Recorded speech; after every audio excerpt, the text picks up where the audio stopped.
Le début de la résidence à Charleroi, ça a été dans un premier temps d'arpenter et de se promener sur une partie de la boucle noire, donc une partie du GR qui circule à l'ouest de la ville entre un paysage industriel et surtout les terris. En fait, le but, c'était de commencer à glaner des éléments, principalement dans le paysage, puis ensuite dans des archives, dans nos lectures, dans nos rencontres. C'est des éléments qu'on associe et comme dans tout notre travail en général, ce qu'on essaye de faire, c'est de créer des imaginaires qui vont souvent, la plupart du temps, s'appuyer sur à la fois des éléments existants et,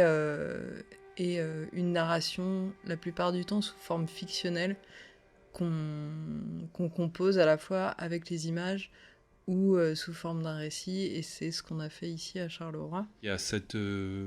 histoire, cette fiction qui a émergé de tout ce premier travail qui a occupé un bon temps de la résidence. Et puis à partir de là, il y a eu deux envies. Une qui était plutôt de réaliser une fresque murale au fusain, chose qu'on n'avait jamais encore essayé,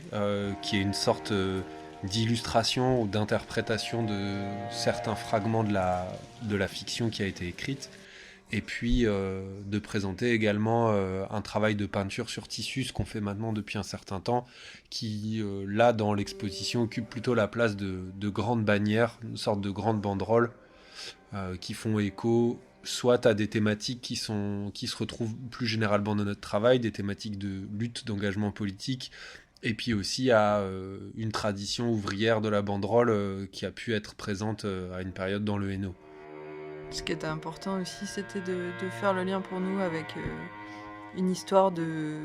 lutte de classe, de passé ouvrier qui était très présent à Charleroi et dont on a pu retrouver des traces dans des archives diverses, au Centre Forsoc, au Musée des Beaux-Arts, via les peintures du réalisme social. Et ça a été une bonne base pour nous, pour nourrir encore une fois notre imaginaire politique.